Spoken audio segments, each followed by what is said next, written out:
ಈ ಜಾತಿ ಗಣತಿ ಅದು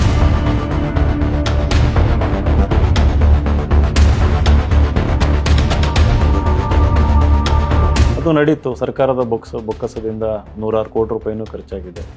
ಮೊನ್ನೆ ಒಂದು ನ್ಯೂಸಲ್ಲಿ ನೋಡಿದೆ, ಯಾರು ಸಮೀಕ್ಷೆಯಲ್ಲಿ ಪಾಲ್ಗೊಂಡಿದ್ರು ಅವ್ರಿಗಿನ್ನೂ ದುಡ್ಡು ಕೊಟ್ಟಿಲ್ಲ, ಸರ್ಕಾರದ ಹತ್ರ ದುಡ್ಡಿಲ್ಲ ಅಂತ ಅನಿಸುತ್ತೆ.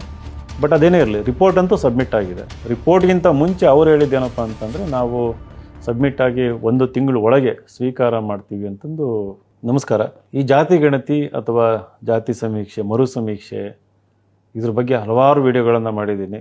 ನಿಮಗೂ ಅನ್ನಿಸ್ತಿರ್ಬೋದು, ಯಾಕಪ್ಪ ಇವರು ಪದೇ ಪದೇ ಈ ವಿಡಿಯೋಗಳನ್ನ ಮಾಡ್ತಾರೆ ಅಂತಂದು. ಇಲ್ಲಿ ಇದರ ಸುತ್ತ ಆವರಿಸಿರುವಂಥ ಮೌನ, ನೀರವ ಮೌನ ಅಂತ ಹೇಳ್ಬೋದು. ಇದನ್ನು ನೋಡ್ತಾ ಇದ್ದರೆ, ಈ ಮೌನ ನೋಡ್ತಾ ಇದ್ದರೆ, ಅಬ್ಸರ್ವ್ ಮಾಡ್ತಾ ಇದ್ದರೆ ಒಂದು ರೀತಿ ಆತಂಕ ಆಗ್ತದೆ.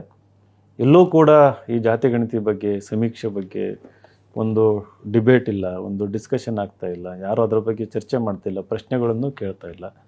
ಅದು ನಡೀತು. ಸರ್ಕಾರದ ಬೊಕ್ಕಸದಿಂದ ನೂರಾರು ಕೋಟಿ ರೂಪಾಯಿನೂ ಖರ್ಚಾಗಿದೆ. ಮೊನ್ನೆ ಒಂದು ನ್ಯೂಸಲ್ಲಿ ನೋಡಿದೆ, ಯಾರು ಸಮೀಕ್ಷೆಯಲ್ಲಿ ಪಾಲ್ಗೊಂಡಿದ್ರು ಅವ್ರಿಗಿನ್ನೂ ದುಡ್ಡು ಕೊಟ್ಟಿಲ್ಲಂತೆ, ಕೆಲಸ ಮಾಡಿದ್ದಕ್ಕೆ ದುಡ್ಡು ಕೊಟ್ಟಿಲ್ಲಂತೆ, ಸರ್ಕಾರದ ಹತ್ರ ದುಡ್ಡಿಲ್ಲ ಅಂತ ಅನಿಸುತ್ತೆ.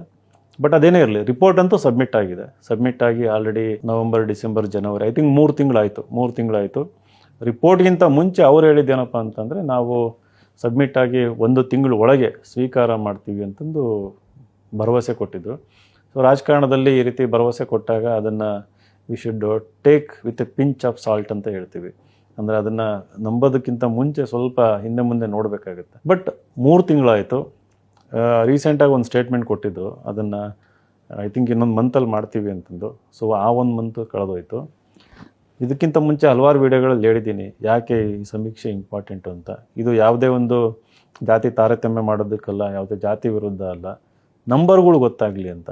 ಯಾರ್ಯಾರು ಎಷ್ಟೆಷ್ಟಿದ್ದಾರೆ, ಯಾರ್ಯಾರು ಎಷ್ಟೆಷ್ಟು ಮುಂದುವರೆದಿದ್ದಾರೆ, ಯಾರ್ಯಾರಿಗೆ ಎಷ್ಟೆಷ್ಟು ಅನ್ಯಾಯ ಆಗಿದೆ, ಯಾರ್ಯಾರಿಗೆ ಎಷ್ಟೆಷ್ಟು ಸೌಲಭ್ಯಗಳು ಸಿಗಬೇಕು, ಸೌಲಭ್ಯಗಳು ಸಿಕ್ಕಿಲ್ಲ, ಯಾಕೆ ಸಿಕ್ಕಿಲ್ಲ, ಇದೆಲ್ಲ ವಿಶ್ಲೇಷಣೆ ಮಾಡಿ ನಾಳೆ ನಮ್ಮದೇನು ಸರ್ಕಾರಿ ಪಾಲಿಸಿಗಳು ಇರ್ತವೆ, ಈ ಗ್ಯಾರಂಟಿ ಸ್ಕೀಮ್ಗಳು ಏನಿದಾವೆ ಅವನ್ನು ಮುಂದುವರಿಸ್ಬೇಕಾ ಬೇಡ, ಈ ಅಂಕಿಅಂಶ ಹೆಲ್ಪ್ ಆಗುತ್ತೆ ನಮಗೆ. ಯಾರು ಅತ್ಯಂತ ಬಡವರಿದ್ದಾರೆ, ಯಾವ ಸಮಾಜದಲ್ಲಿ ಅತ್ಯಂತ ಬಡವರಿದ್ದಾರೆ, ಇದನ್ನು ತಿಳ್ಕೊಂಡಾಗ ಆ ಒಂದು ಭಾಗದಲ್ಲಿ ಹೆಚ್ಚಿನ ಶಾಲೆಗಳನ್ನು ಮಾಡಬೇಕಾ, ಹೆಚ್ಚಿನ ಆಸ್ಪತ್ರೆಗಳನ್ನು ಕೊಡಬೇಕಾ, ಹೆಚ್ಚಿನ ರಸ್ತೆಗಳನ್ನು ಕೊಡಬೇಕಾ, ಈ ರೀತಿ ಒಂದು ಪಾಲಿಸಿ ತರೋದಕ್ಕೆ ಬಹಳ ಸಹಾಯ ಆಗ್ತದೆ. ಸೊ ಇದು ಗವರ್ನೆನ್ಸ್ ವ್ಯೂ ಪಾಯಿಂಟಿಂದ, ಅಡ್ಮಿನಿಸ್ಟ್ರೇಷನ್ ವ್ಯೂ ಪಾಯಿಂಟಿಂದ, ಡೆವಲಪ್ಮೆಂಟ್ ವ್ಯೂ ಪಾಯಿಂಟಿಂದ ಈ ಅಂಕಿಅಂಶ ಭಾಳ ಇಂಪಾರ್ಟೆಂಟು. ಈ ಅಂಕಿಅಂಶ ಇಲ್ದಂಗೆ, ಸೆನ್ಸಸ್ ನಂಬರ್ಸ್ ಇಲ್ದಂಗೆ ನಾವು ಸುಮ್ಮನೆ ಬ್ಲೈಂಡಾಗಿ ಯಾವುದೋ ಒಂದು ಔಟ್ಡೇಟೆಡ್ ನಂಬರ್ಸ್ ತಗೊಂಡು ಪಾಲಿಸಿಗಳು ಮಾಡ್ತಾಯಿದ್ರೆ ಇದರಿಂದ ಜನಗಳಿಗೆ ಸಹಾಯ ಆಗೋದಿಲ್ಲ. ಆಮೇಲೆ ಇನ್ನೊಂದೇನಪ್ಪ ಅಂತಂದರೆ, ಈಗ ನಮಗೆಲ್ಲ ಗೊತ್ತಿದೆ, ಉನ್ನತ ಸ್ಥಾನಮಾನಗಳಿರ್ಬೋದು, ರಾಜಕೀಯ ಅಧಿಕಾರ ಇರ್ಬೋದು. ಸೊ ಇಲ್ಲಿ ಒಂದು ಸಮಾನತೆ ಬರಬೇಕಾಗತ್ತೆ. ಇಲ್ಲಿ ಸಮಾನತೆ ಅಂತಂದರೆ ಪ್ರತಿಯೊಂದು ವರ್ಗದವ್ರಿಗೂ ಇಲ್ಲಿ ಒಂದು ರೆಪ್ರೆಸೆಂಟೇಷನ್ ಸಿಗಬೇಕು, ಪ್ರಾತಿನಿಧ್ಯ ಸಿಗಬೇಕಾಗತ್ತೆ. ಸೊ ಆ ರೀತಿ ಪ್ರಾತಿನಿಧ್ಯ ಸಿಗಬೇಕು ಅಂತ ಅಂದಾಗ ಒಂದು ಅರಿವು ಇರಬೇಕಾಗುತ್ತೆ, ಒಂದು ರಾಜಕೀಯ ಮತ್ತು ಸಾಮಾಜಿಕ ಪ್ರಜ್ಞೆ ಇರಬೇಕಾಗುತ್ತೆ.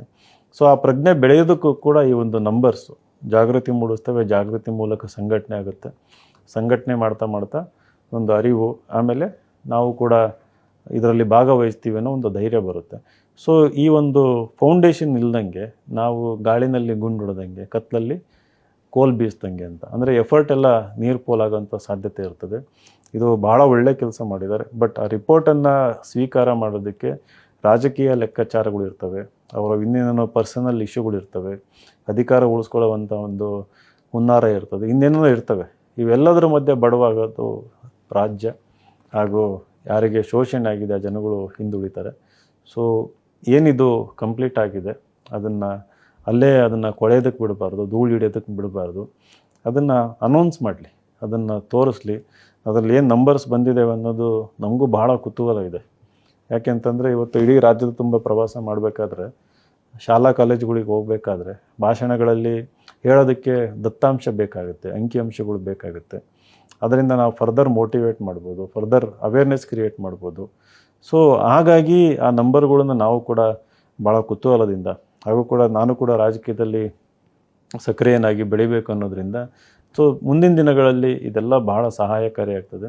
ಸಂಘಟನೆ ದೃಷ್ಟಿಯಿಂದ, ಅಭಿವೃದ್ಧಿ ದೃಷ್ಟಿಯಿಂದ ಈ ನಂಬರ್ಸ್ ಏನು ಅಂಕಿಅಂಶ ಆಲ್ರೆಡಿ ಇದೆ ಅದು ಪಬ್ಲಿಕ್ ಮಾಡೋದು ಅನಿವಾರ್ಯ ಇದೆ.